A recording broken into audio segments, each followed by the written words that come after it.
Fala galera, tudo bem? Galera, ó, eu sou o professor Marcelo Boaro, seu professor de Física. O que tá rolando hoje aqui, galera? Mega Power Blaster Revisão Enem para você. Galera, note que esse aqui é o episódio 3 de uma grande revisão de Física que eu fiz pro Enem para você, tá legal? No final do vídeo, eu deixo um link para o episódio 1, para o episódio 2, uma playlist que eu montei lá para você, tá legal? Então, ó, lá no episódio 1, galera, eu discuti com você bastante a ondulatória e a ótica.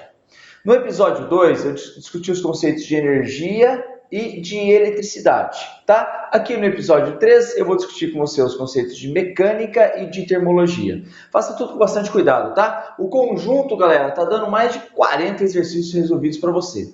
Eu venho, faço um apanhado teórico rapidinho, resolvo o exercício e a gente vai caminhando, tá bom? Galera, então, ó, vamos começar a nossa discussão?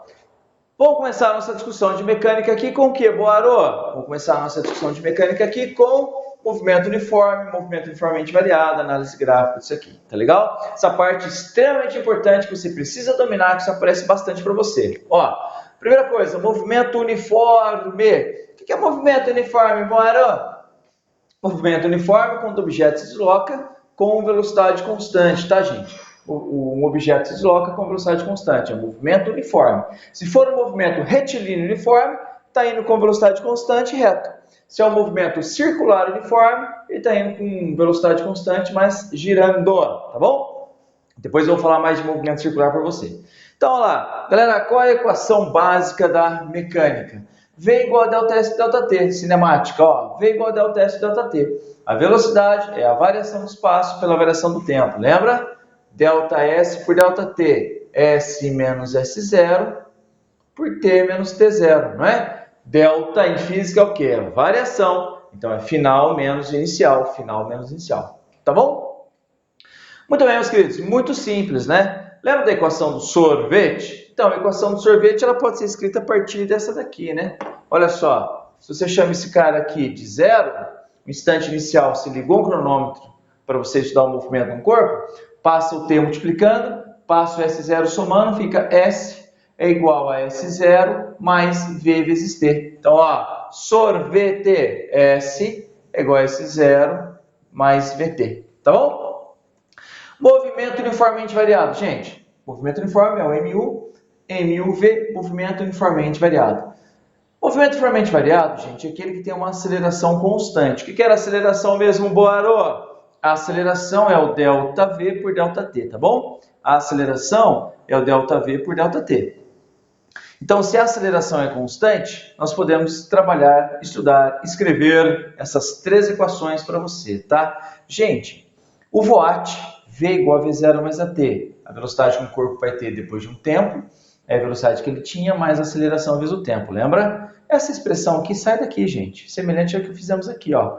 ΔV é V menos V0, ΔT é T menos T0. Você pega T0 igual a zero, você abre a expressão, fica um formato semelhante ao que eu fiz aqui, tá? V igual a V0 mais AT, é o VOAT, tá bom? O que mais, Boaro? Ó, uma outra expressão muito importante é a equação do espaço do movimento uniformemente variado, ou seja, é a equação, é a fórmula, a expressão matemática, a equação que nos dá onde o corpo vai estar transcorrido um certo tempo, sabendo que ele partiu de um dado ponto, que ele tem uma certa velocidade inicial do movimento e tem uma certa aceleração inicial. S igual a S0 mais V0T mais AT quadrado sobre 2, tá? Esse é o sorvetão, lembra? Sorvetão. S é igual a S0 mais V0T mais AT ao quadrado sobre 2. Tá legal, meu querido, minha querida? E aqui, por fim, a famosíssima Torricelli, lembra? Quando o tempo não é dado e nem é pedido, Torricelli é usado. Quando o tempo não é dado, Torricelli é usado. Por que essa expressão? O legal dessa expressão, gente, é que ela não envolve o tempo, né?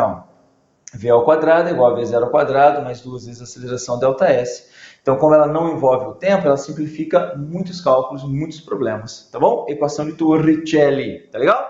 Bom, além dessas fórmulas que você precisa saber, você tem também essa análise gráfica, né, gente? Eu fiz aqui um gráfico da velocidade pelo tempo. Gráfico da velocidade pelo tempo, ela nos dá uma informação muito importante, que sua área nos dá o ΔS. Não se esqueça disso, gente. Ó, a área do gráfico da velocidade pelo tempo, ela é numericamente igual a ΔS. Numericamente, gente, não é aproximadamente não, tá? É numericamente. Como assim, Boaro? Como assim numericamente? Você calcula a área, você calcula essa área aqui, ó, por exemplo, aqui, ó, calcula essa área toda aqui, ó, e fala assim, bom, essa área, ela corresponde ao ΔS, tá? Se você calcular a área total, você vai pegar o ΔS total. Se você calcular um pedaço de área aqui, ó, por exemplo, corresponde ao ΔS nesse intervalo. Se você pegar e calcular apenas essa área aqui, ó, desse trapézio, é o ΔS nesse espaço. É assim que funciona, né? Entenderam? Gráfico da velocidade pelo tempo, a área nos dá ΔS. Meu, não esqueça disso, você precisa saber isso, isso é bastante importante, tá? Gráfico da velocidade pelo tempo, não importa o formato do gráfico. Se você for capaz de calcular a área, essa área vai te dar ΔS. Tá bom, meu querido? Minha querida? Claro que o gráfico te dá outras informações, né? Te dá a velocidade inicial, nesse caso ele acelerou, teve uma velocidade final lá em cima, tá? Então, ó, apaguei que deu sem querer aqui. Então, te dá a velocidade inicial, te dá a velocidade final, com ela você consegue calcular a aceleração, né? Ó, nesse trecho, a aceleração vai ser ΔV por ΔT, tá? Essas informações muito importantes para você. Então, vamos, queridos? Lembrou? De novo, ΔS, ΔT, V igual a V0 mais AT, S igual a S0 mais V0T mais AT quadrado sobre 2, Torricelli, V quadrado, V0 quadrado mais duas vezes a aceleração ΔS e análise gráfica. Beleza? Esses conceitos importantes de cinemática. Vamos resolver uns exercícios agora? Galera, então o esquema da minha aula está sendo assim. Quem assistiu o episódio 1 e o episódio 2 sabe. Eu faço uma discussão teórica, coloco o exercício na sua tela e vou resolvendo, tá? Eu vou fazer aqui, ó. Deixa eu olhar aqui o número do exercício, número 28. Eu vou fazer aqui do exercício 28 ao exercício 46 nesse episódio hoje. Dá uma olhada na sua tela, ó. Galera, a questão número 28 diz assim. O gráfico a seguir modela a distância percorrida em quilômetros por uma pessoa em certo período de tempo. A escala de tempo a ser adotada para o eixo das abscissas depende da maneira como essa pessoa se desloca. Olha que interessante. Então, o gráfico da distância pelo tempo, tá? Olha só, ele andou 10 quilômetros. 10 quilômetros em 1, 2 e alguma coisa. Vou colocar 2,5, vai? Ele andou 10 quilômetros em 2,5. 2,5 o quê? Bom, depende. Ele falou que a escala do tempo depende de como ele se deslocou. Qual é a opção que apresenta a melhor associação entre o meio, ou forma de locomoção, e unidade de tempo quando se percorridos 10 km? Entenderam? Interessante? Questão bonitinha, eu gostei dessa questão. Então, veja só. Se ele andar 10 km numa carroça, letra A, numa carroça, ele vai gastar 2 semanas e pouco. Eu vou falar 2,5 para aproximar, tá bom? Então, ó, olha que interessante. A letra A nos diz que ele andaria 10 quilômetros se andar de carroça, gastando para isso 2 semanas e meia. Você é louco da cabeça? Tudo bem que carroça vai de boa, né? Mas você vai gastar 2 semanas e meia para andar 10 quilômetros na carroça? Claro que não, né? Claro que não. 10 quilômetros você vai e volta no mesmo dia até uma carroça. Entendeu? Letra A é bobagem. Letra B. O carro por dia. Ah, uma dica que eu dou para você, tá? Quando eu ler o exercício, você pausa, você tenta fazer, meu. Pensa um pouquinho e tal, depois você solta e vem resolver para você aprender bacaninha, tá bom? Letra B. Carro por dia, ou seja, ele vai andar 10 quilômetros se ele gastar 2 dias e meio de carro. Nossa senhora, né? Que carro é esse? Não, isso é um absurdo, né? Gastar 2 dias e meio para andar 10 km de carro, é louco. Letra C. Caminhada por hora. Opa, esse aí tem tudo a ver, hein? A pessoa caminhando em 2 horas e meia, ela anda 10 km? É possível sim, tá? Então, tem grande chance de ser. Vou ler a letra D e a E só por desencargo. De bicicleta por minuto, ela vai andar 10 km em 2 minutos e meio de bicicleta? Também não, né, meu? O cara tem que estar um baita de um gás, né? Claro que não, né? Letra D, não. Letra E, avião por segundo. O cara vai num avião 10 quilômetros em 2 segundos e meio. Também não dá, tá? 10 quilômetros em 2 segundos e meio também não dá. Bom, seria 10 mil metros por segundo, gente, né? 10 quilômetros, 10 mil não, 5 mil, né? Aproximadamente. 5 mil metros por segundo, isso vezes 3,6 daria 15 mil parará quilômetros por hora, o cara de velocidade. Não é isso não, né? Tá louco? Então a resposta é a letra C, tá bom? Volta aqui para Luz, ó. Bonitinha a questão, né? Exercício número 1, vou marcar aqui, ó. Exercício número 1, resposta a letra C, tá? Esse gráfico, então, ele tá mais interessante se você colocar 10 quilômetros de caminhada em 2 horas e meia aproximadamente, resposta a letra C. Tá legal?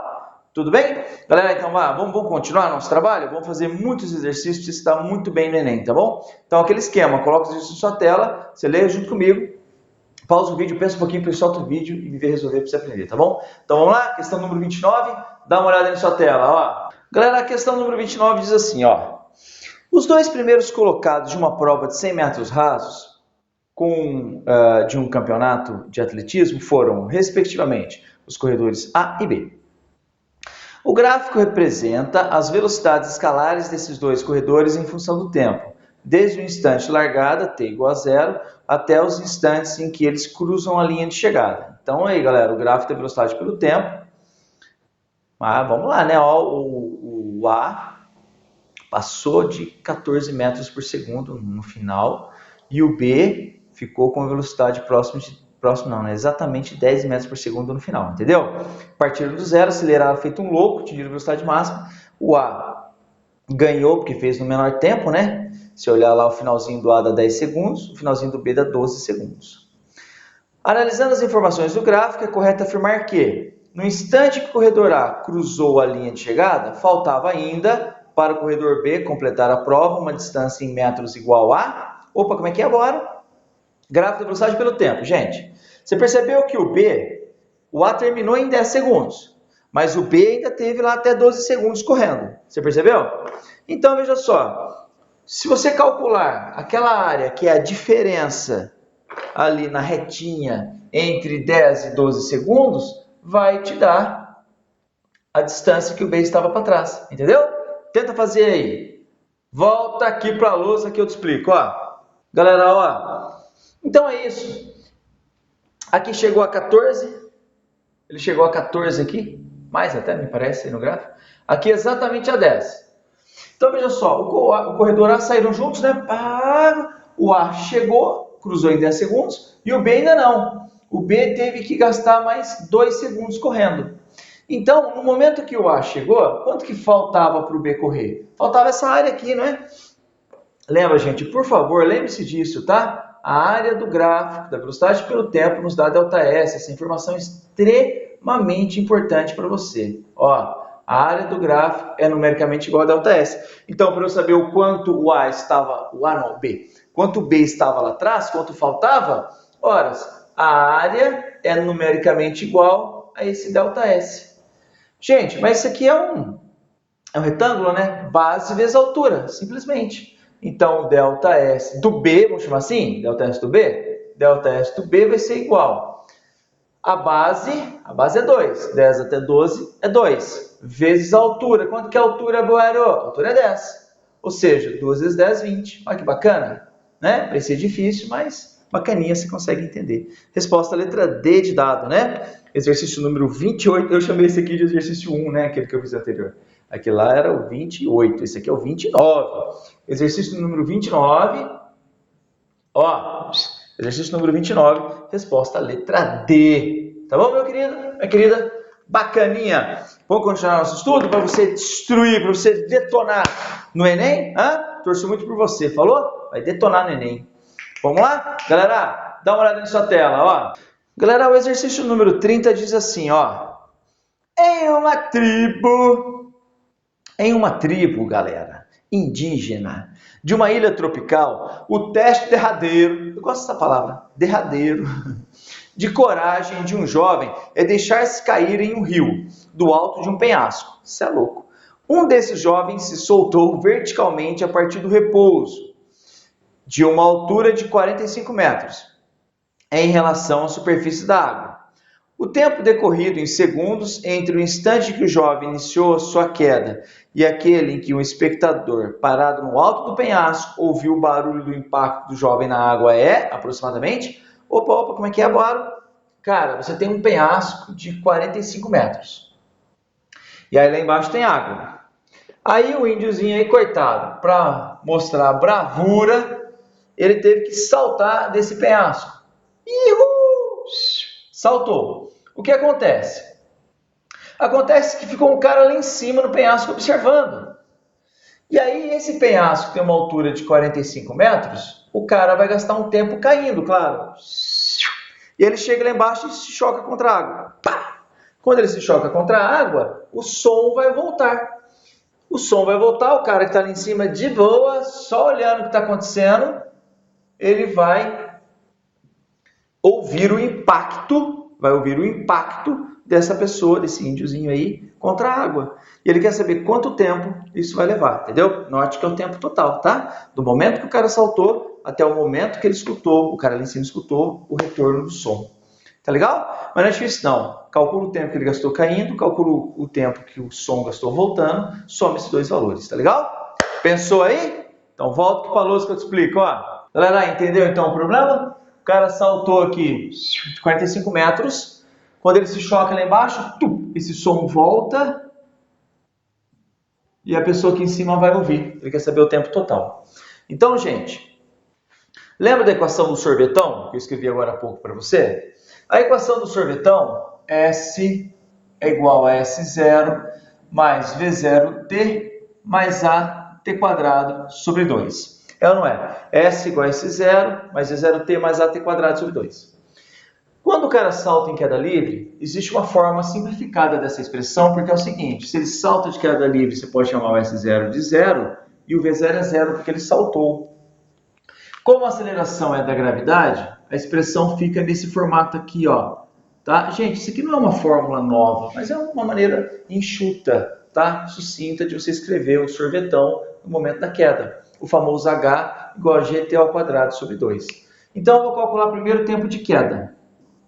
Tempo de queda, Boaro, como? Gente, ele caiu por 45 metros, a gravidade vale 10. Escreveu um pouquinho maior ali, ficou muito exprimido. Ó, o cara saltou de 45 metros, a gravidade vale 10. Tempo ao quadrado, aqui, ó, sobre 2. Tudo bem? Tranquilo, gente. 2 vezes 45, Boaro, 90, né, meu? 2 vezes 45 é 90. 90 sobre 10 é 9. Então, o tempo de queda, gente, vai ser raiz quadrada de 9, que é 3 segundos, né? Pegamos o valor positivo. Então, ele gastou 3 segundos caindo. 3 segundos, meus queridos. Resposta vai ser 3 segundos? Não. Eu tenho que calcular agora o tempo que o som gasta voltando, tá? Mas o som, ele se desloca com velocidade constante. Tá a informação lá, considere e adote. O ar em repouso, ignore sua resistência, ignore as dimensões das pessoas e a velocidade do som no ar de 360 metros por segundo, tá? E além da aceleração da gravidade, que era 10 metros por segundo ao quadrado. Ah, então vamos lá, ó. Então eu vou fazer aqui, né? Na volta, V delta S por delta T, porque o som se desloca com velocidade constante no ar, tá bom? Então, 360, quanto que ele vai percorrer na volta? 45 metros, né? O cara caiu por 45 metros, o som voltou por 45 metros. Por delta T, ele mandou desprezar as dimensões das pessoas. Tudo bem, meu querido, minha querida? Gente, então esse delta T, eu vou chamar de delta TS, delta T de subida, né? O som voltando, o som subindo. Vai dar quanto? Vai dar 360, perdão, eu passei para o lado errado aqui. Vai dar 40, o delta-t multiplicando, 360 dividindo. 45 dividido por 360.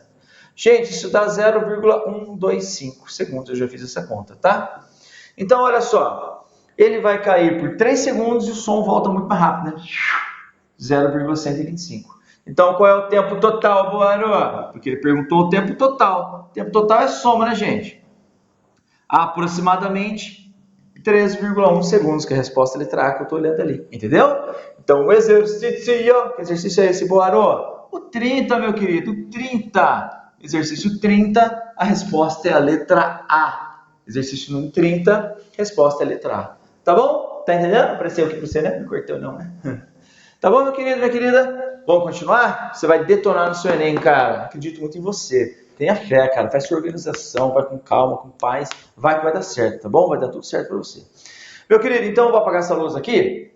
porque agora eu vou fazer uma discussãozinha teórica, um pouquinho de movimento circular, que é extremamente importante para você. Lembrando que toda vez que você tiver dúvida, você quer se aprofundar, gente, isso aqui é uma revisão, não dá para fazer tudo em detalhes. Aí você pesquisa no canal.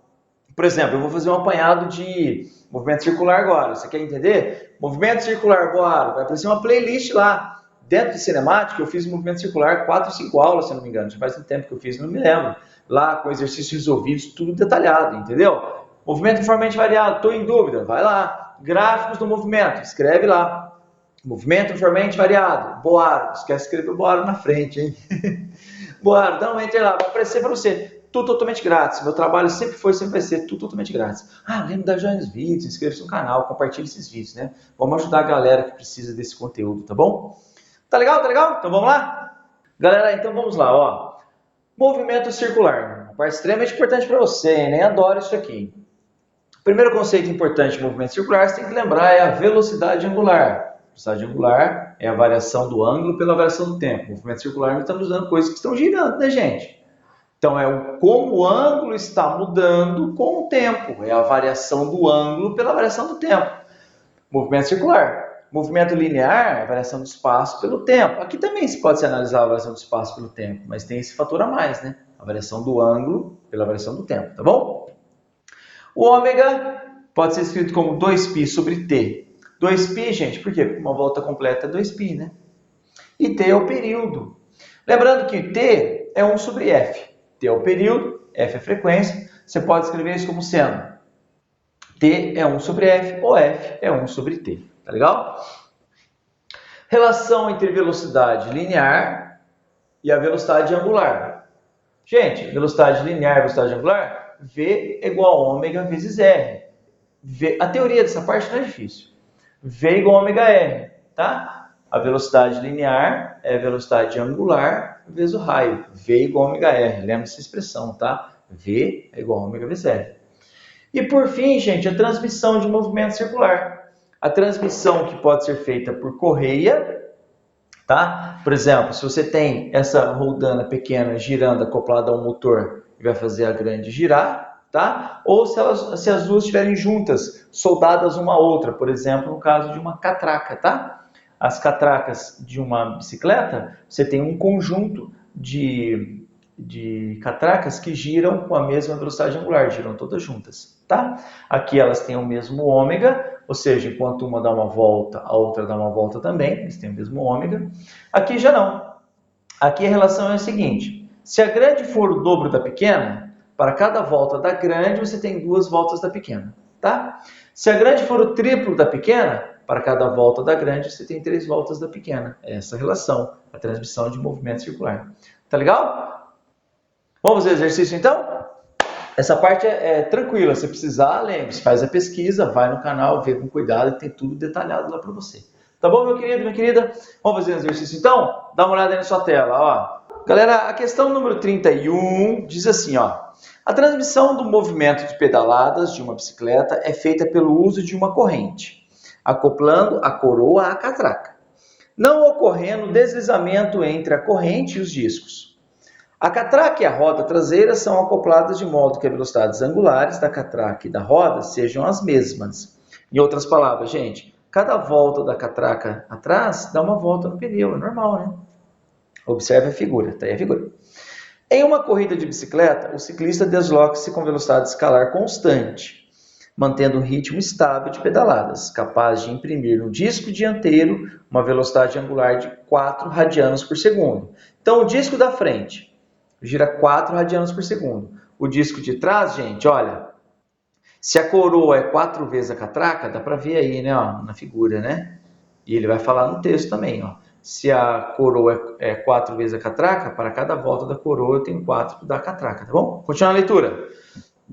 Para uma configuração em que o raio da coroa é 4R, o raio da catraca é R, e o raio da roda é meio metro, com base no exposto, conclui-se que a velocidade escalar do ciclista é... Opa, como é que é agora? Ele quer saber com que velocidade essa bicicleta está andando. Gente, a velocidade com que a bicicleta está andando é a mesma velocidade com que a roda está girando, né? Então, o que nós vamos fazer? Transmissão de movimento. Primeiro da coroa para a catraca, depois da catraca para a roda. Tá legal? Volta aqui para a luz, ó. Galera, então a questão semelhante a isso aqui, né? Ó. Transmissão de movimento, tá? É uma junção desse assunto, né? Dessa abordagem, com essa abordagem aqui de transmissão de movimento. Então o que que nós temos? Veja só, a coroa e a catraca, tá? Então aqui, a coroa e a catraca estão ligadas por uma corrente. Aqui ele nos disse que a coroa tem 4R e a catraca tem R. Então aqui vale 4R e aqui vale R. Gente, lembrando, se a coroa é 4 vezes maior que a catraca, então cada volta da coroa tem 4 voltas da catraca, tá? Elas têm a mesma velocidade linear, né? Qualquer ponto aqui, qualquer dente da corrente tem que ter a mesma velocidade, porque senão quebraria, né? Então, como é que você pensa, Boaro? Pensa assim, ó. VA é igual a VB, tá? Chamemos de A esse cara e B esse cara, por exemplo. Então, VA é igual a VB. Então, vai ficar assim, ó. Ômega A vezes RA é igual a ômega B vezes RB. Uma vez que, ó, B é igual a ômega R, né? Bom, mas o ômega é 2 π. Ele quer saber o seguinte, ele quer saber a velocidade com que o negócio está, a velocidade com que a bicicleta está indo, né? Então, 2π vezes FA, que é a frequência com que ele gira, vezes RA, é igual a 2π FB, RB. Eu quis demonstrar para você aqui, mas toda vez que você tiver correias rodanas acopladas por correia, como é o caso, você pode fazer isso aqui direto, tá, gente? Ó, FA-RA igual a FB-RB, em que FA é a frequência de giros da A e B, FB é a frequência de giros da B. Tá bom? Tá bom? Então vamos lá, continuando. Então, ele nos disse, está lá no texto, ó, o ciclista pedala com velocidade angular de 4 radianos por segundo. Tá bom? Então, ó, mas nesse exercício, o que acontece? Nesse exercício ele nos deu o ômega. Eu quis abrir assim para você, porque isso aqui é algo que aparece sempre, mas nesse exercício ele nos deu o ômega. Então, 4, estou usando a expressão nesse formato aqui, tá, gente? Ó, 4 vezes 4R, 4 radianos por segundo, vezes 4R, é igual ao ômega B, que eu preciso saber para responder o que ele perguntou, vezes o raio R. Então, ó, cancela, cancela. O ômega B, meus queridos, o ômega B é igual a 16 radianos por segundo. Eu disse isso a você. 4 vezes maior, 4 vezes mais devagar, né? 4 vezes menor, 4 vezes mais rápido. Então, ômega B, 16 radianos por segundo. Tudo bem? Bom, então feito isso, agora o que nós vamos fazer? Ele nos deu o raio, né? Deixa eu apagar esse pedaço aqui, ó. Ele nos deu o raio da roda. Com o raio da roda, eu sei que para cada volta da catraca, eu tenho uma volta da roda. Certo ou não? Então, V da roda é igual ao ômega da roda. Vou escrever só um R, né? Vai ficar muito... Então, V da roda é igual ao ômega da roda vezes o raio da roda. Claro, V é igual a ômega R, né? V é igual a ômega vezes R. O V é o cara que ele quer. O V da roda é igual. Quem é o ômega da roda, Boaro? O ômega da roda, gente, é o mesmo ômega da catraca. Mas por que, Boaro? Gente, a roda, ela está acoplada aqui à catraca de maneira que cada volta da catraca eu tenho uma volta da roda. Cada vez que a catraca der uma volta, a roda dá uma volta. Por isso que o ômega é o mesmo, meus queridos. Então, V da roda é igual ao ômega da roda, que é o mesmo ômega da catraca, que é 16, vezes o raio da roda, que ele falou que vale meio. Ou seja, o V da roda, quanto que vale o V da roda? 16 vezes meio, 8 metros por segundo.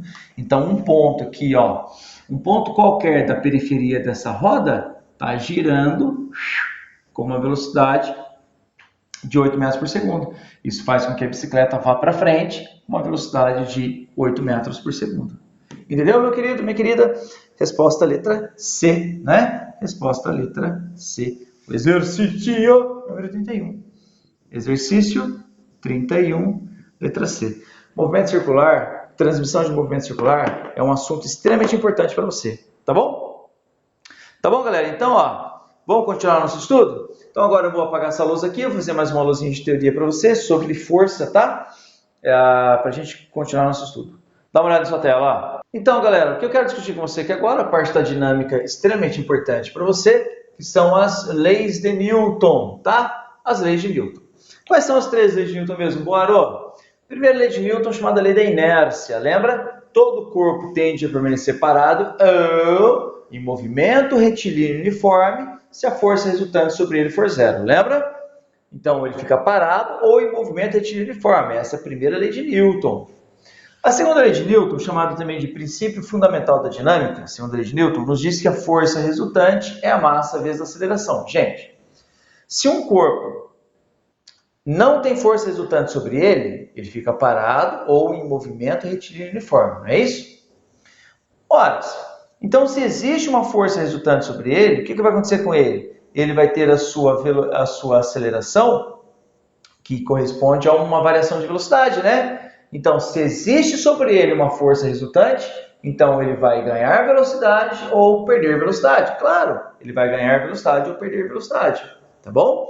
Nenhum corpo, gente, aumenta a sua velocidade, diminui a sua velocidade ou faz curva se ele não for obrigado a isso, tá? Isso está representado aqui pela segunda lei de Newton. Força resultante é a massa vezes a aceleração, tá bom? Uma mesma força agindo sobre corpos de massas diferentes, quanto maior a massa dele, menor a aceleração que ele vai ter, tá bom? Lembrando que isso são vetores, tá bom? E a terceira lei de Newton, gente, chamada lei da ação-reação, o que acontece? A força no universo, ela existe sempre aos pares. Então, se o objeto A aplica uma força no objeto B, o objeto B devolve a força no objeto A. Isso é ação-reação, né? Para toda força de ação, existe uma força de reação de volta, tá? Lembre-se sempre disso. Por exemplo, 2 patinadores numa pista de patinação. Pode ser um lutador de sumô com 200 quilos e uma bailarina com 50 quilos, né? Se o lutador de sumô ficar de costas e a bailarina colocar a mão aqui na busanfa dele e der um empurrão, ele vai para frente. Então, numa pista de patinação de gelo, sem atrito, ele vai para frente, mas ela vai o quê? Ela vai para trás, né? Ela aplicou uma força nele para frente, ele foi para frente, mas ela recebeu uma força também para trás. Então, não é? Ó, se o cara vai para frente, a menininha vai para trás, não é? Canhão, quando dispara um projétil, porque dispara um projétil, faz assim, por que tem esse recuo? Porque o projétil foi lançado para frente com a explosão, mas essa explosão lançou o canhão para trás também. Não é? O helicóptero subindo, ele joga o ar para baixo, o ar joga ele para cima, ação-reação, tá bom? Tudo bem, meus queridos? Então vamos resolver o exercício desse assunto? Dá uma olhada na sua tela, ó. Galera, essa questão diz assim, ó. O salto em distância é uma modalidade olímpica de atletismo em que os competidores combinam velocidade, força e agilidade para saltarem o mais longe possível, a partir de um ponto pré-determinado. Sua origem remonta aos Jogos Olímpicos da Antiguidade. Nos Jogos Olímpicos da Era Moderna, ele é disputado no masculino desde a primeira edição, em Atenas, no ano de 1896, e no feminino desde os Jogos de Londres, de 1948. Beleza. Foi apenas na quinta edição das Paralimpíadas, em Toronto, no Canadá, em 1976, que atletas amputados ou em comprometimento visual puderam participar pela primeira vez. Com isso, o atletismo passou a contar com as modalidades de salto em distância e salto em altura. Beleza. A física está presente no salto em distância de forma simplificada em 4 momentos. Vamos entender os momentos aqui, galera. A mocinha correndo e pulando aí, tá vendo? Primeiro, antes de saltar, o indivíduo corre por uma raia, flexiona as pernas, dando um último passo antes da linha que limita a área da corrida e exerce uma força contra o chão. Desta forma, o atleta faz o uso da terceira lei de Newton e é a partir daí que executa o salto. Ou seja, ele empurra o chão empurra ele, né? Segundo momento, a segunda lei de Newton nos deixa claro que, para uma mesma força, quanto maior a massa corpórea do atleta, menor sua aceleração, como eu disse há pouco, né? Portanto, atletas com muita massa saltarão, em princípio, uma menor distância, se não exercerem uma força maior sobre o chão, quando ainda em contato com o mesmo. Ok. Terceiro momento, durante a fase de voo do atleta, ele é atraído pela força gravitacional e não há nenhuma força na direção horizontal atuando sobre ele, considerando que a força de atrito com o ar é muito pequena. No pouso, o local onde ele toca por último o solo é considerado a marca para sua classificação, alcance horizontal. Beleza, beleza, beleza. Quarto momento. Galera, quarto momento. Chegando no solo, o atleta ainda se desloca, deslizando por uma determinada distância, que irá depender da força de atrito entre a região de contato com o solo, principalmente entre a sola, sua sapatilha, e o pavimento que constitui o piso. No instante que o atleta para completamente, a resultante das forças sobre ele anula. Beleza, beleza, beleza. Agora pergunta. Imagine dois atletas A e B de salto em distância. A massa do A é igual a 90 kg e a do atleta B é igual a 60 kg. Após a corrida, eles conseguem imprimir ao solo, antes do salto, forças de iguais intensidades. Sendo a aceleração do competidor A dada por ∝A, normalmente a gente chama de A, né? A de A, eles chamam de ∝A, beleza? E a aceleração do competidor B dada por ∝B, beleza? Determine qual seria a aceleração do competidor A em função da aceleração do competidor B. Gente, ele quer saber o seguinte, a aceleração do competidor A vai ser menor, né? Claro. Os dois imprimiram a mesma força contra o solo, mas o competidor A tem 90 kg e o competidor B tem 60. E ele quer saber o seguinte, a aceleração de A é igual a quantas vezes a aceleração de B? É isso que ele quer saber, tá bom? Pensa um pouco aí, galera. E volta aqui para a luz que eu te explico. Galera, então vamos lá, ó. A força que o competidor A aplicou no chão é igual a massa de A vezes ∝A. Eu vou seguir as letras que ele escreveu ali, né? Se eu colocasse A de A, dá na mesma, tá bom? Bom, e a força que o competidor B aplicou no chão é o MB vezes ∝B. Gente, mas ele disse no texto para nós que a força que o A faz ao saltar e a força que o B faz ao saltar é a mesma. Opa, então MA vezes ∝A é igual a MB vezes ∝B. Mas a massa do A é 90, né, Boaro? Isso mesmo, 90 igual a ∝A. Qual é a massa do B, Boaro? 60, ele falou. 60 kg vezes ∝B. Então olha só, vamos simplificar? Então, ∝A é igual a 6 dividido por 9 ∝B. Se você for olhar ali, não tem alternativa, mas dá para a gente simplificar aqui para chegar à resposta, tá? Dividimos em cima por 3, meus queridos, ficam 2. Dividimos embaixo por 3, ficam 3. Então, ∝A é igual a 2/3 de ∝B. Como eu disse a vocês, né? Obviamente, para uma mesma força, quanto maior a massa, menor a aceleração. É assim que funciona. Tá bom, meus queridos? Então, resposta do exercício. É letra o quê? Parará, estou olhando no meu computador. Letra D. ∝A é igual a 2/3 de ∝B. Tá bom? Muito bem, muito bem, muito bem. Então eu vou apagar esse quadro aqui, que agora eu vou fazer com você uma outra discussão teórica sobre as energias, tá? A parte de energia, cinética, potencial, trabalho, tudo bastante importante para você entender, tá bom? Dá uma olhada na sua tela então aí, ó. Galera, então uma parte bastante importante da matéria, você tem que dominar a parte de trabalho, energia e potência, tá bom? Trabalho de uma força, quando você tem um objeto, você aplica uma força, causa um certo deslocamento, lembrando que trabalho é força vezes deslocamento vezes o cosseno do ângulo, tá? Se a força for constante, trabalho é força vezes deslocamento vezes o cosseno do ângulo. Para uma força variável, você usa a área do gráfico. Força pelo deslocamento, a área do gráfico é numericamente igual ao trabalho, tá legal? Muito bem. Então, esse aqui é o trabalho. Aí nós temos a energia cinética, a energia potencial gravitacional e a energia potencial elástica. Tá? Eu vou fazer esse quadro aqui de teoria, depois eu vou fazer mais um quadro de teoria que envolve os conceitos de teorema da energia cinética e os conceitos de energia mecânica, tá bom? Então, a energia cinética é o mv² sobre 2. Gente, você tem que pausar o vídeo, anotar essas formas, você tem que saber isso, você não sabe, tá? A energia cinética é a energia do movimento da partícula, é o mv² sobre 2.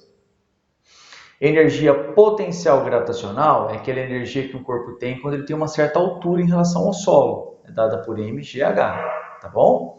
A energia potencial elástica é aquela que é dada quando você tem uma mola esticada ou uma mola comprimida, tá? A energia potencial elástica é o kx² sobre 2. De novo, trabalho de uma força, força vezes deslocamento, vezes o cosseno do ângulo entre a força e o deslocamento, tá? O deslocamento é isso aqui, ó. É o quanto o objeto vai se deslocar aqui, tá bom?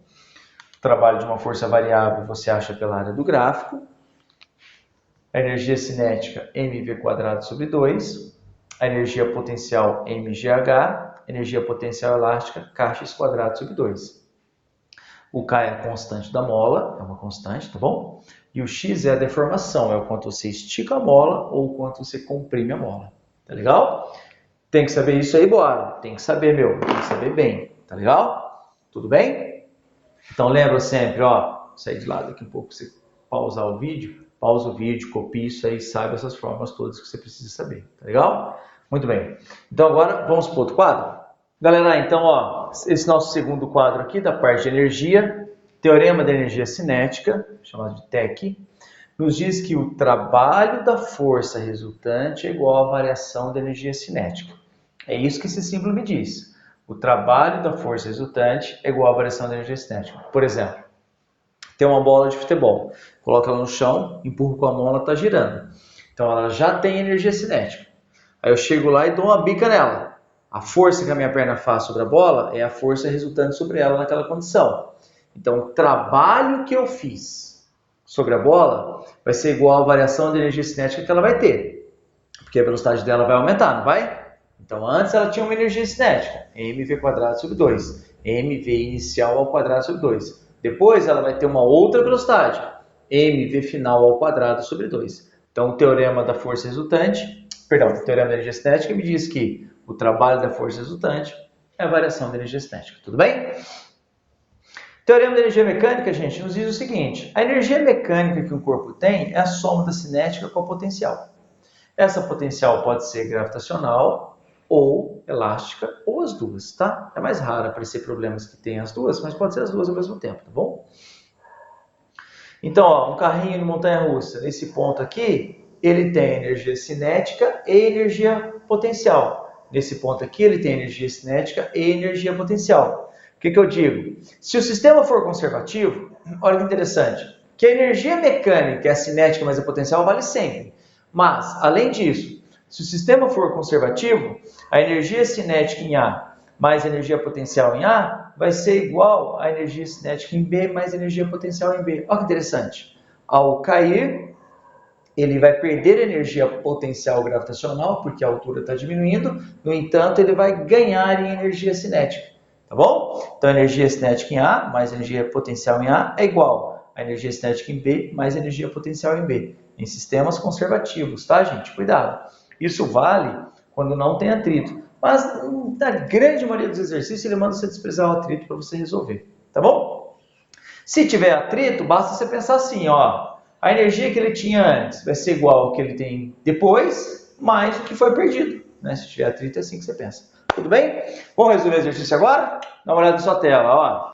Galera, a questão de número 33 diz assim: os carrinhos de brinquedo podem ser de vários tipos. Dentre eles, há os movidos a corda, em que uma mola em seu interior é comprimida quando a criança puxa o carrinho para trás. Ao ser solto, o carrinho entra em movimento enquanto a mola volta à sua forma inicial. O processo de conversão de energia que ocorre no carrinho descrito também é verificado em... Cara, o Enem adora situações como essa, de conservação de energia, transformação de energia. O Enem ama de paixão essa parte da matéria, tá bom, gente? Isso caiu já muitas vezes em muitas provas. Então, o que acontece? Sabe aquele carrinho que você puxa para trás, faz... Se você solta, ele sai no gás? Então, há uma forma de você converter uma energia em outra, né? Ele quer saber, o processo de conversão de energia, semelhante ao que ocorre no carrinho, ocorre também verificado em que situação? Letra A, um dínamo. O que é um dínamo? Gente, eu já vou responder, hein? Pausa o vídeo e pensa aí, tenta fazer. Beleza? Agora vamos lá. O que é um dínamo, galera? Um dínamo é aquele que transforma energia do movimento em energia elétrica, tá? tipo aquele que a galera coloca numa bicicleta para fazer acender o farol de bicicleta. Um freio de automóvel, não. Motor a combustão, não. Uma usina hidrelétrica, não. A usina hidrelétrica transforma a queda d'água, energia potencial gravitacional, em energia cinética do movimento da turbina, que transforma em energia elétrica, né? Ele quer saber energia potencial elástica em energia cinética. É letra E, gente. A tiradeira ou estilingue. Quando você puxa o estilingue, você está fornecendo energia potencial elástica. Quando você solta, a energia potencial elástica vira energia cinética. É disso que ele está falando, tá bom? Volta aqui para a luz, ó. Tá bom, galera? Então, a questão número 33, o exercício número 33, a resposta é a letra E, tá bom? A resposta é a letra E, ok? Então, quando você puxa, você está fornecendo energia potencial elástica, quando você solta, vira energia cinética. Legal? Vamos ver mais questão? Dá uma olhada na sua tela, ó. Galera, a questão número 34 diz assim, ó. Uma força atuando em uma caixa varia com a distância x de acordo com o gráfico ao lado. No caso, nossa abaixo, né? O trabalho realizado por essa força para mover a caixa da posição x igual a 0 até x igual a 6 metros vale... Opa, galera, força variável. Força variável... A área do gráfico é numericamente igual ao trabalho. Lembra que eu falei? Então vamos resolver isso? Volta com a lousa, ó. Galera, então, ó. A área numericamente igual ao trabalho. Isso aqui é um trapézio, né? Base maior, 6. Base menor, 4. Vezes a altura, que é 5. Dividido por 2, não é? Base maior mais base menor, vezes a altura, dividido por 2. É o nosso trapézio. Tá? 6 e 4, 10. 10 vezes 5, 50. 50 por 2, 25. Então, o trabalho é igual a 25 joules. Resposta letra D. Esse exercício, resposta letra D. Tá bom? Vamos ver mais exercício de aplicação importante desse assunto? Dá uma olhada na sua tela, ó. Galera, a questão número 35, né? 35... Diz assim, um objeto de massa 2 kg, inicialmente em repouso, percorre uma distância igual a 8 metros em uma superfície horizontal sem atrito, sob a ação de uma força constante, também horizontal, igual a 4 newtons. A variação de energia cinética do objeto é... Opa, como é que é agora? Variação de energia cinética? Só você se lembrar que o trabalho da força resultante é igual à variação da energia cinética. Gente, o trabalho da força resultante é a variação da energia cinética. Ele ficou sujeito à ação dessa força. Acontece, gente, que olha só, ele é a partir do repouso, né? Inicialmente repouso. Então, se eu tenho a força e a distância, eu consigo calcular o trabalho. O trabalho é igual à variação da energia cinética. Já sai direto a resposta. Entendeu? Tenta aí. Agora, volta aqui para a luz que eu te explico, ó. Entendeu, galera? Trabalho da força resultante é a variação da energia cinética. No caso, como é que você calcula o trabalho da resultante? Bora, depende do problema. O trabalho da resultante você pode tirar da área de um gráfico. O trabalho da resultante pode ser a força vezes o deslocamento também, se essa força for constante e for a resultante, que é o caso. Então, vai ser igual, a força vai quanto mesmo? Uma força de 4 newtons. E ele sofreu uma deslocação de uma força constante, horizontal, de 4 newtons, sofreu um deslocamento de 8. 4 vezes 8, 32. Então, o trabalho da força resultante é igual a 32 joules, né? A unidade de trabalho é joule. Então, a variação da energia cinética é igual a 32 joules. É isso aí, meu querido, minha querida. Resposta letra D também, tá? Esse exercício é o 35. Resposta letra D também. Tá bom? Então, vamos fazer mais? Fazer mais uma questão, a 36. Fazer o exercício número 36, que envolve conservação de energia, tá? Esse que nós fizemos envolve o teorema da energia cinética. Agora eu vou fazer um da teorema da energia mecânica, tá bom? 36. Dá uma olhada na sua tela, ó. Galera, essa questão diz assim, ó. Um corpo de massa 4 kg atinge uma mola com velocidade de 2 metros por segundo, conforme ilustra a figura, tá? Tá vendo o corpo aí, galera, no gás, ó. 2 metros por segundo ele está vindo aí no gás. Aí ele vai encontrar essa mola. O que ele vai fazer, gente? Ele vai comprimir a mola, né? Então ele vai comprimir a mola. Então a energia, que interessante, né? A energia cinética vai virar energia potencial, né? Desprezando os atritos e considerando a constante elástica da mola igual a 1 vezes 10 ao quadrado newtons por metro, a deformação da mola, como é que é? A deformação que a mola sofre até o corpo parar é de... essa parte é bastante importante. Esse é um exercício de aplicação de uma parte bastante importante da matéria, tá bom? Então, volta aqui para a lousa que eu te explico. Ó. Galera, então o que está acontecendo? Bloquinho vindo no gás para comprimir uma mola que está aqui, ó. Não é? Gente, se ele tem velocidade, ele tem energia cinética. Depois que ele vem e comprime a mola, essa energia cinética vira energia potencial gravitacional. Ó, vou chamar essa posição aqui de A e depois que ele comprimir toda a mola de B. Então, como é que funciona, Boaro? A energia mecânica em A é igual a energia mecânica em B, né? Estou fazendo discussão completa aqui, mas em questão tipo teste, você pode encurtar os passos. Vou escrever isso aqui um pouquinho para lá só para ter mais espaço, vai que eu precise. A energia mecânica em A é igual a energia mecânica em B, né, Boaro? Isso mesmo. O que é a energia mecânica em A? É a cinética em A mais a energia potencial em A. Depois, se ele comprime a mola, é energia cinética em B mais energia potencial em B, né, Boaro? Isso mesmo. Gente, mas ó, em A não tem nenhuma forma de energia potencial. Em A ele não tem nenhuma mola que ele comprimiu e não tem nenhuma altura, então a energia potencial lá é zero.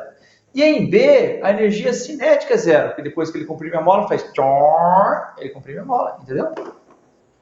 Então vai ficar assim, ó, mv ao quadrado sobre 2 é igual a k x ao quadrado sobre 2. A energia cinética antes, energia potencial elástica depois, tá bom?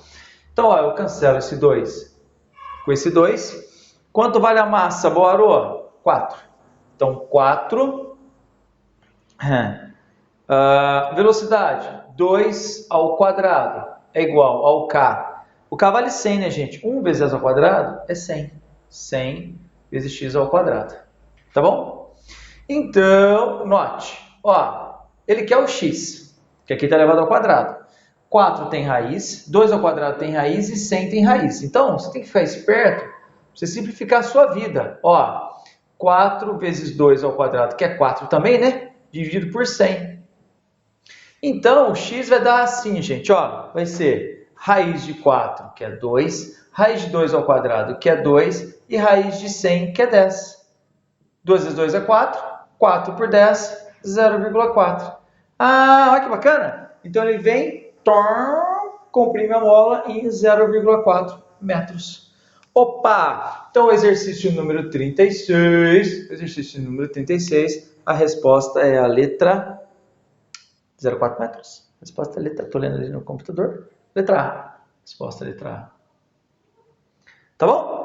Beleza, galera? Então tá bom. Então, ó, eu vou apagar essa luz aqui. Agora a gente vai avançar para outro assunto da mecânica bastante importante que chama dinâmica impulsiva, né? Impulso, quantidade de movimento e coisa e tal. Tá bom? Então, ó, faça tudo passo a passo, com cuidado, vai treinando. Espero que essa revisão zona geral aqui te ajude muito para você passar no seu Enem. Falou? Dá uma olhada na sua tela, ó. Galera, então é o seguinte, ó, vamos continuar aqui. Nós estamos terminando essa parte da mecânica, né? A dinâmica com a dinâmica impulsiva.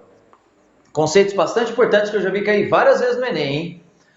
Primeira coisa, galera, quantidade de movimento de um corpo. O que é quantidade de movimento mesmo, Boaro? Quantidade de movimento é a massa vezes a velocidade. Lembrando que quantidade de movimento é uma grandeza vetorial, tá? O vetor quantidade de movimento é a massa vezes o vetor velocidade. Beleza? Muito bem.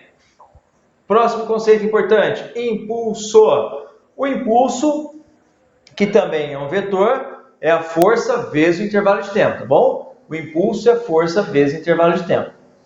Muito bem. Aí nós temos, galera, o teorema do impulso, que diz que o impulso da força resultante é a variação da quantidade de movimento. Isso aqui, gente, é uma outra maneira de você olhar para as leis de Newton. Você pode pensar assim, tá? Porque essa equação aqui a gente consegue demonstrar a partir da segunda lei de Newton. Sabe a história que eu contei para você? pega uma bola de futebol, você dá um chute, aumenta a energia, tal, lembra? Você pode pensar a partir da quantidade de movimento também. Então, se eu pego essa bola e eu jogo no chão, ela está rolando, ela tem uma quantidade de movimento inicial, que é a massa vezes a velocidade inicial. Eu aplico uma força durante um certo intervalo de tempo. Vai alterar a sua velocidade. Ela vai passar a ter uma quantidade de movimento final. Então, o impulso, ou seja, a força vezes o intervalo de tempo, é igual à quantidade de movimento final menos a quantidade de movimento inicial, tá bom? O impulso da força resultante é a variação da quantidade de movimento. E aí, galera, nós temos um monte de aplicação de sistemas isolados, tá? Que já caiu no Enem mais de uma vez. O que é um sistema isolado, Boarô? Sistema isolado é quando não existem forças externas ou, se elas existem, elas se anulam. Exemplo de sistemas isolados. Um astronauta. Sabe o astronauta quando está no espaço, se ele joga um objeto para frente? O objeto vai para frente e ele vai para trás. Isso mesmo. Por quê, Boarô? Porque a quantidade do movimento do sistema tem que se conservar. Você pode entender também a partir da terceira lei de Newton, né? Eu falei para você que isso aqui é uma outra maneira de enxergar a relação das leis de Newton também. Um canhão, quando dispara um projétil, o objeto vai para frente e ele vai para trás, ocorre o recuo. Por quê? Porque a quantidade de movimento do sistema tem que se conservar. Se a quantidade de movimento inicial é zero, a quantidade de movimento final é zero. Então, se uma coisa vai para frente, a outra coisa vai para trás, para compensar, para que esse vetor cancele esse vetor e continue zero, entendeu? Explosão, uma granada. Imagine uma granada didática, digamos assim, que vai explodir apenas em 2 fragmentos. Se ela está parada aqui, a quantidade de movimento inicial é zero, está parada. Quando ela explode em 2 fragmentos, a quantidade de movimento final vai ter que ser zero também. Então, esse vetor quantidade de movimento vai cancelar esse vetor quantidade de movimento. Quanto maior a massa, menor a velocidade, claro, né? Se as massas forem iguais, vão com velocidades iguais. Só que se um for grandão e o outro pequenininho, o grandão vai devagar, o pequenininho vai no gás embora, não é assim? Não entendeu? Então, ó, patinadores em pista de patinação, exemplo de sistema isolado. Colisão, a gente vai fazer um exercício daqui a pouquinho. Colisão é um exemplo de sistema isolado. Você lança um objeto em cima do outro, eles vão seguir. É um sistema isolado. Por quê? Porque as forças são apenas forças internas, entendeu? Então vamos lá, o que eu falei? Explosão, canhão, patinador, astronauta, tá? São vários exemplos de sistemas isolados. Você tem que entender, você tem que dominar isso aqui bacaninha, tá bom? Vamos fazer um exercício de aplicação desse cara aqui então, para depois a gente poder começar a falar sobre estática, pressão e tal. Dá uma olhada aí na sua tela, ó. Galera, a questão número 37. Inseri aqui alguns exercícios, eu estava com dúvida em relação ao número. A questão número 37 diz assim, ó. A esfera A de massa 1 kg, a esfera A de massa 1 kg, com velocidade escalar de 12 metros por segundo, colide frontalmente com a esfera B de massa 2 kg, que se encontra em repouso. Sabendo que a colisão é perfeitamente inelástica, calcule a velocidade escalar das esferas A e B após o choque. Meu querido, minha querida, a colisão ela pode ser elástica quando não perde energia, lembra? Bate, não perde energia. Essa colisão é chamada de elástica. A colisão inelástica é aquela que elas batem e seguem unidas, elas batem e seguem juntas, grudadas, lembra? É o que está acontecendo aí. Ele quer que você calcule a velocidade de A e de B após a colisão. Qual é a velocidade de A e de B após a colisão? Sabendo que a colisão foi inelástica. Tá bom? Então, ó, volta que falou que a gente resolve, ó. Galera, então é isso, ó. Você tem aqui a esferinha A e a esferinha B. A esferinha A está vindo a uma dada velocidade, que é 12 metros por segundo. A massa da esferinha A, 1 kg. A massa da esfera B, 2 kg. E elas seguem unidas. Então, após a colisão, elas seguem unidas, seguem juntas, seguem grudadas. É a característica da colisão inelástica. Não se esqueça disso, hein? Colisão inelástica, os corpos seguem unidos. Então, o que vai acontecer? A A e a B juntas com uma velocidade que ele quer saber, que é a velocidade final. Como é que você pensa? Você pensa em conservação de quantidade de movimento. Olha só, a quantidade de movimento inicial é igual à quantidade de movimento final. Qual que é a quantidade de movimento inicial, Boarô? É a massa de A vezes a velocidade de A mais a massa de B vezes a velocidade de B, que nesse exercício a velocidade inicial de B é zero, né? Isso vai ser igual a massa de A vezes... Ah, não, vamos fazer o seguinte. Vamos fazer a massa de A mais a massa de B vezes o V final direto? Por que, Boaro? Porque é assim que acontece. Colisão inelástico. Esse termo aqui é zero, porque a velocidade inicial de B é zero. Então vai ficar massa de A, meus queridos, 1 vezes a velocidade de A, 12, é igual massa de A, 1 mais massa de B, 2, vezes a velocidade final, que é o cara que eu quero. Então, 1 mais 2 é 3, 12 por 3 é 4.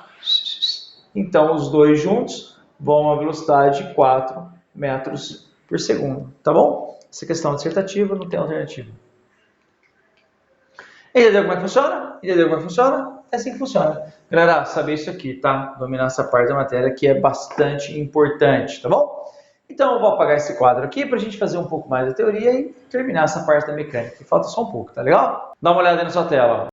Galera, então, ó, continuando aqui, vamos ver agora os conceitos de hidrostática, tá bom? Hidrostática é um assunto que o Enem também gosta, porque associa muito ao seu cotidiano, tá legal? Então, ó, primeiro, conceito de pressão e o conceito de densidade. O que é pressão, galera? Pressão simplesmente é força sobre área, tá? Pressão é força sobre área.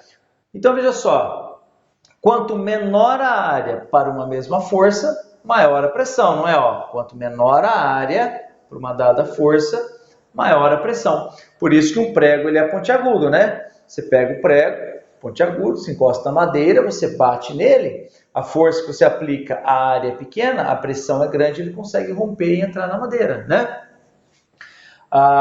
Por isso que você tem, por exemplo, sacolas que tenham a alça mais larga, é mais confortável de carregar. Por quê? Porque se a alça ela é mais larga, a área é maior. Se a área é maior, a pressão é menor. A pressão sobre suas mãos é menor, entendeu? Por isso que para você andar, para a pessoa andar, por exemplo, na praia, ou andar na grama, para as meninas, por exemplo, é super desconfortável estar de salto alto. Por quê? Porque o salto tem uma área pequenininha, com o peso da pessoa, a área é pequena, com a força-peso da pessoa, a pressão é grande, aí rompe a grama, rompe a areia. Imagina um evento na praia que a pessoa tem que ir de salto, é absurdo, impossível, entendeu? Conceito de pressão. Outro conceito importante é o conceito de densidade. Densidade é a massa por volume, lembre-se disso, densidade volumétrica é a massa por volume. A densidade do corpo e a densidade da substância. Normalmente, a densidade da substância chamamos de massa específica, tá bom? Densidade do corpo, massa por volume, densidade da substância, massa da substância pelo volume da substância, tá legal? Bom, aí nós temos 3 teoremas que na hidrostática a gente estuda bastante, que é o teorema de Stevin, o teorema de Pascal e o teorema de Arquimedes. Gente, o teorema de Stevin é aquele que está associado à pressão devido a um líquido. Por exemplo, quando você começa a afundar na água, a cada 10 metros que você afunda na água, aumenta a pressão em 1 atm. Lembra? A cada 10 metros que você afunda na água, aumenta a pressão em 1 atm. Então, como é que eu calculo a pressão no fundo de um recipiente qualquer? Como é que eu calculo a pressão depois que você afunda na água? Pressão é densidade, gravidade, altura da coluna de líquido, né? Densidade do líquido, aceleração da gravidade, altura da coluna de líquido. Isso é a pressão devido a uma coluna de líquido, entendeu? Teorema de Stevin. Continuando a nossa revisão, teorema de Pascal. O que é o teorema de Pascal, galera? O teorema de Pascal nos diz o seguinte, a aplicação dele é a prensa hidráulica, né? Se eu tenho uma força aplicada numa certa área, força 1 numa área 1, você vai ter lá uma força 2 numa área 2, né? Força sobre área é a pressão na região 1. Vai ser igual a força sobre área, que é a pressão na região 2, entendeu? Gente, ó, deixa eu falar uma coisa para você aqui. Lembre-se sempre que isso aqui é uma revisão, né? Então eu faço o conteúdo meio rápido para a gente fazer exercício com revisão para você. Todo esse conteúdo está postado lá no meu canal. Tem dúvida? Teorema de Pascal. Escreve aí, Teorema de Pascal, Boaro, dá um enter, você vai ver a resolução, a aula em detalhes, com resolução de exercício e tudo mais para você, tá bom? Teorema de Arquimedes, galera. Teorema de Arquimedes, também chamado de empuxo. Teorema de Arquimedes é o empuxo, é a densidade do líquido, gravidade, volume de líquido deslocado. O empuxo é igual ao peso do líquido deslocado. Como assim líquido deslocado, Boara? Imagine que para eu colocar uma bola de futebol aqui, essa bola de futebol vai ter que empurrar de lado, vai ter que deslocar o equivalente a uma bola de água. Então, o empuxo, que é a força que surge para cima, corresponde ao peso dessa bola de água que teve que sair dali para ela ficar, entendeu? O empuxo é igual ao peso do líquido deslocado, o empuxo é igual ao peso do fluido deslocado, porque o empuxo você tem no ar também, é isso que faz com que um balão suba, tá? Então, o empuxo é a densidade do líquido, gravidade, volume de líquido deslocado. Entendeu? Tudo bem? De novo, hidrostática, pressão, força por área. Para uma mesma força, maior a área, menor a pressão. Densidade, massa por volume, tá? Densidade, massa por volume. Teorema de Stevens, a pressão no fundo do líquido é densidade, gravidade, altura da coluna de líquido. Tudo bem? Lembre-se que 10 metros que você afunda na água, você aumenta a pressão em 1 atmosfera. Esse valor vive aparecendo. 1 atmosfera corresponde a 760 milímetros de mercúrio, né? Lembra disso? Teorema de Pascal. Força por área igual a força por área. Tá? Você pode imaginar essa setinha assim também, ó, porque é equivalente a falar que essa força nessa área equilibra um outro objeto com essa força nessa área. Tá bom? Pressão nessa região é igual a pressão naquela região. F1 por A1 é igual a F2 por A2. Já o teorema de Arquimedes, que é do empuxo, nos diz que o empuxo é igual ao peso do fluido deslocado, é o peso do líquido deslocado. Densidade do líquido, gravidade, volume de líquido deslocado. Tá bom? Vamos fazer um grupo de exercício de hidrostática então? Dá uma olhada na sua tela, ó. Muito bem, galera, ó. Então essa questão caiu no Enem também. Diz assim, ó. Um dos problemas ambientais vivenciados pela agricultura hoje em dia é a compactação do solo devido ao intenso tráfego de máquinas cada vez mais pesadas, reduzindo a produtividade das culturas. Os caras fazem máquinas absurdamente gigantes na agricultura. Já repararam? Já viram? É impressionante. E aí essas máquinas são muito pesadas, claro, né? E aí, uma das formas de prevenir o problema de compactação do solo é substituir os pneus dos tratores por pneus mais... Gente, o cara vai fazer uma máquina grande, é claro que ele não consegue reduzir o peso daquilo. E aí, mas ele pode controlar o quê? Associado ao pneu. Pensa um pouco aí. Vamos resolver? Galera, letra A. Pneus mais largos, reduzindo a pressão sobre o solo. Claro, a resposta já é essa. Olha só que interessante. O peso dessa máquina, ele não consegue controlar muito. Existe um peso mínimo, não tem jeito. O material que é feito, né? Mas ele consegue reduzir a pressão sobre o solo quando ele pega máquinas que estão sobre pneus mais largos. Entendeu? Então, questão número 38, resposta é a letra A.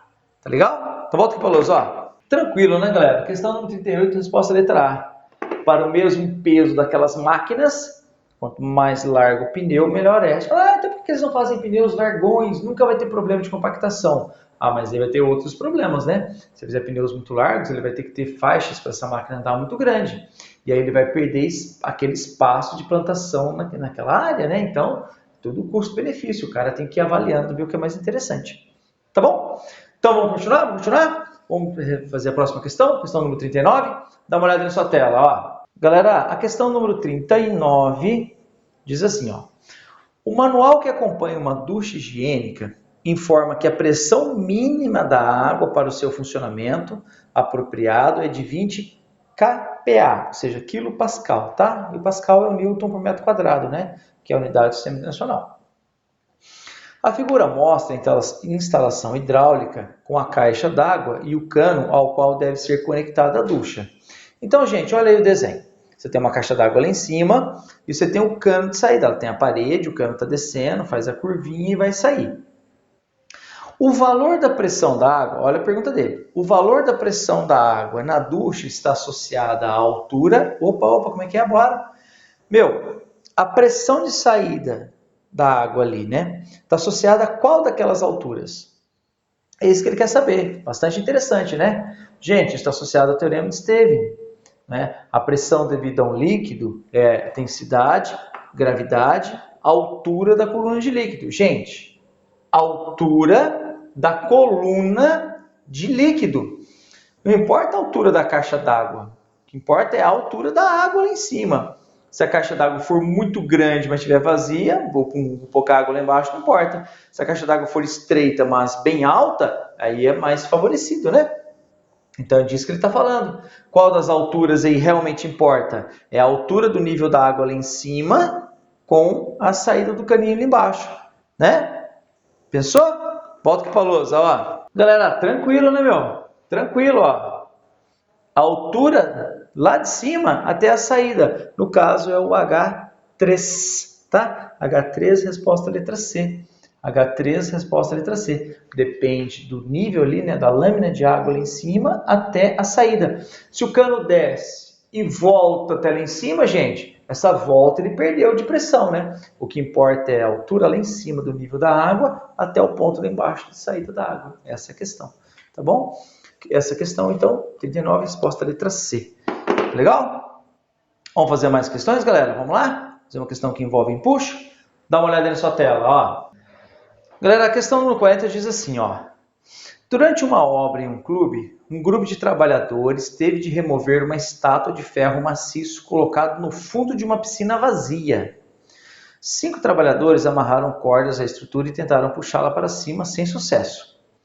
Se a piscina for preenchida com água, ficará mais fácil para os trabalhadores removerem a escultura, pois gente, todo mundo aqui já levantou, já teve que levantar alguma coisa dentro da água, você vê que é muito mais fácil. Você está brincando com algumas pessoas dentro da água, é muito mais fácil levantar a pessoa lá dentro. Por quê? Porque, galera, quando você está dentro da água, surge uma força para cima, que é o empuxo, que equivale ao peso do líquido deslocado, o peso do fluido deslocado. Para essa estátua desse problema estar lá dentro, ó, já estou respondendo, hein? Quer pensar um pouco? Pausa o vídeo aí. Legal, vamos lá. Para essa estátua estar lá dentro, né, dentro da piscina, se encheu d'água, gente. Essa estátua dentro da água, ela deslocou, ela empurrou de lado, ela deslocou a água para estar ali. O peso dessa água equivale a essa força para cima. O empuxo é igual ao peso dessa água que foi deslocada. Então, olha só, a resposta do exercício é a letra E. Exercício 40, a resposta é a letra E. Diz assim, ó. Vou reler a pergunta, tá? Se a piscina for preenchida com água, ficará mais fácil para os trabalhadores removerem a escultura, pois a água exercerá uma força na escultura proporcional ao seu volume e para cima.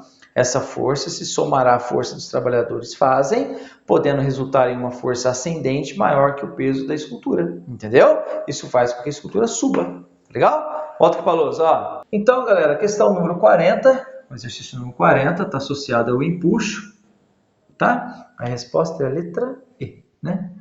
Ó, meus queridos, minhas queridas, é assim que funciona, não é? Você já levantou uma pedra, um objeto mais pesado dentro da água, brincou com alguém dentro da água? Nossa, é facinho. Inclusive para o ser humano, né? Porque a densidade do corpo humano é muito próximo da densidade da água. Então, quando a pessoa está dentro da água, é muito fácil você mover uma pessoa dentro da água. Tá bom? Por conta disso, por conta da ajuda dessa força, que é o empuxo, que é igual ao peso do líquido deslocado. Tá bom, meu querido, minha querida? Então, nós estamos na questão 40. A próxima questão que agora, estou olhando aqui no meu computador, a questão de número 41, ela envolve esse conceito aqui, tá? Que é o Teorema de Pascal. Aí a gente faz a 41 e aí a gente vai discutir os conceitos de estática. Isso aqui é a hidrostática, tá bom? Vamos resolver? Dá uma olhada na sua tela, ó. Galera, essa questão 41 diz assim. A figura abaixo representa um macaco hidráulico constituído de 2 pistões, A e B, de raios RA 60 centímetros e RB 240 centímetros, respectivamente. Esse dispositivo será utilizado para elevar a uma altura de 2 metros, em relação à posição inicial, um veículo de massa 1 tonelada, ou seja, 1.000 kg, devido à aplicação de uma força F. Despreze as massas dos pistões, todos os atritos e considere que o líquido seja incompressível. Beleza, gente? Que não se comprime, né? Nessas condições, o fator de multiplicação da força desse macaco hidráulico e o trabalho em joules realizado pela força F aplicada sobre o pistão de menor área, ao levantar o veículo bem lentamente com velocidade constante são... Opa, o que ele quer saber, Boaro? Calma. Gente, ele deu os raios, não foi? Ele deu os dois raios. Aí o que ele fez? Ele falou o seguinte, ó, ele vai elevar de uma altura de 2 metros. O carro que tem 1 tonelada. Beleza, então ele deu a massa do carro e deu a altura que ele vai deslocar aí, certo? Certo. E deu uma relação, essa relação entre os raios dos pistões. Por quê, gente? Porque força sobre área igual a força sobre área, né? Então ele nos deu os raios para a gente conseguir calcular as áreas, né? O fator de multiplicação da força, ou seja, quantas vezes a força F2, né, para levantar o carro, vai ficar maior que a F1, e o trabalho realizado. É isso que ele está falando, tá bom? Então, ó, volta aqui para a luz que a gente resolve, ó. Então, galera, ó, isso aqui que está acontecendo, né? Então, F1 por A1 é igual a F2 por A2. É isso que está acontecendo. Tá legal? Então, veja só, vai ficar assim, ó. F1 por A1. A1 é π R1 ao quadrado. Isso é igual a F2 por A2, que é π R2 ao quadrado. Opa, vou simplificar aqui, né? O π com π. E ele me deu uma relação, tá? Eu chamei de R1 e R2, eu chamo de RA e RB. Então, deixa eu mudar aqui, ó. RA é AB, RA e RB. Gente, então fica assim, ó. O que está acontecendo? Então, vai ficar F1 por... O R1, ele falou que vale 60. Então, ó, eu vou deixar em centímetros mesmo, que os dois lados têm centímetros, não tem problema. Quer ver só? 60 ao quadrado é igual a F2 por 240 ao quadrado. Cara, não sai fazendo essa conta não. 240, né? Isso. Não sai fazendo essa conta não. Quer ver só? Ele quer saber o fator de multiplicação. Em outras palavras, né? Quantas vezes F2 vai ser de F1? Então, eu vou fazer assim, ó. F2 dividido por F1, né? F2 dividido por F1 é 240 ao quadrado dividido por 60 ao quadrado. Isso é igual a 240 ao quadrado dividido por 60 ao quadrado. Dica, galera. Não eleva ao quadrado ainda não. Olha só, você consegue simplificar, meu. Ó, faz assim, ó. Esse raciocínio sempre te ajuda. Simplifica primeiro, para depois você sair fazendo conta. Você ganha tempo. Então, ó, você cancela o 0 com 0 aqui. 6 e 4. 6 vezes 4, 24. É 4, né? Então, vai ser 4 ao quadrado. Opa, olha que interessante. F2 dividido por F1, na verdade, então, vai ser igual a 4 ao quadrado. 4 vezes 4, 16. Tá bom? Então, aumentou 16 vezes. Entendeu? Aumentou em 16 vezes essa força. Bom, e ele quer saber também qual é o trabalho. Ah, mas espera aí. Não é? Isso aqui é a primeira pergunta, tá? Chamemos de 1. A segunda pergunta que ele fez na mesma questão foi qual é o trabalho que está associado a isso. Gente, o trabalho é a força vezes o deslocamento. A força que ele aplica vezes o deslocamento. A força, nesse caso, é o próprio peso do corpo. A força-peso dele, que é a massa, ó, que é 1000, vezes a gravidade, que é 10, né, gente? A força é o peso do carro. A massa do carro é 1000, a gravidade é 10. Então, 1000 vezes 10, vezes o deslocamento, que ele falou que foi 2, né? Se eu não me engano, subiu em 2 metros. É isso aí, tá bom? Então, 2 vezes 1000 vezes 10, isso aqui vai dar 20 mil. 20 mil. Mas está em notação científica ali, se eu não me engano. Isso. 20 mil o quê? Joules, né? Ah, então, beleza. Então, vamos lá. Então, escrever no formato que ele escreveu, o trabalho é 2 vezes 10 a quarta joules. 1, 2, 3, 4. 2 vezes 10 a quarta joules. Resposta letra C, né? Essa aqui é a segunda pergunta que ele fez na questão. Essa aqui foi a primeira, essa aqui é a segunda. Então, resposta do exercício número 41. O exercício de número 41. Tchururê, exercício número 41. Resposta, letra C. Tudo bem, meus queridos? Tudo bem? Entendemos? Beleza. Então, gente, bacana, né? Então, agora eu vou apagar essa luz aqui para discutir com você a teoria de estática, tá? Hidrostática completinha aqui para você. Vamos falar de estática, né? Lembra sempre de pausar o vídeo, copiar e tal. você se dar bem na sua prova. Eu torço muito por você, tá bom? Então, dá uma olhada na sua tela, ó.